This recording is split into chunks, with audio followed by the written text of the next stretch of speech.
CH സെന്ററിന് കീഴിൽ പ്രവർത്തിക്കുന്ന പൂക്കോയത്തങ്ങൾ ഹോസ്പീസിന്റെ രണ്ടാമത് പാലിയേറ്റീവ് ഹോം കെയർ യൂണിറ്റിനായി അബുദാബി തൃക്കരിപ്പൂർ പഞ്ചായത്ത് KMCC നൽകിയ വാഹനത്തിന്റെ കൈമാറ്റവും കാരുണ്യ സംഗമവും വ്യാഴാഴ്ച രാവിലെ 10:30 തൃക്കരിപ്പൂർ CH മുഹമ്മദ് കോയ സ്മാരക ടൗൺ ഹാളിൽ വെച്ച് നടക്കുമെന്നും പാണക്കാട് അബ്ബാസ് അലി ശിഹാബ് തങ്ങൾ ചടങ്ങ് ഉദ്ഘാടനം ചെയ്യുമെന്നും ബന്ധപ്പെട്ടവർ മാധ്യമസമ്മേളനത്തിൽ അറിയിച്ചു.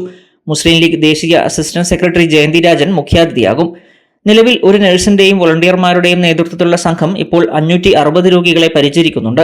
വിവിധ വാർഡുകളിലേക്ക് ഹോം കെയർ നടത്തുന്നതിന് പരിശീലനം നേടിയ 110 വോളണ്ടിയർമാരാണുള്ളത്. കഴിഞ്ഞ 3 വർഷം തൃക്കരിപ്പൂർ പഞ്ചായത്തിൽ മാത്രമാണ് PTHന്റെ സേവനം നൽകിയതെങ്കിൽ ഇപ്പോൾ വലിയപറമ്പ പഞ്ചായത്തിൽ കൂടി സേവനം നൽകി വരുന്നുണ്ട്. തുടർന്ന് പിലിക്കോട് പഞ്ചായത്തിലും സേവനം നൽകാൻ തീരുമാനമായി കഴിഞ്ഞു.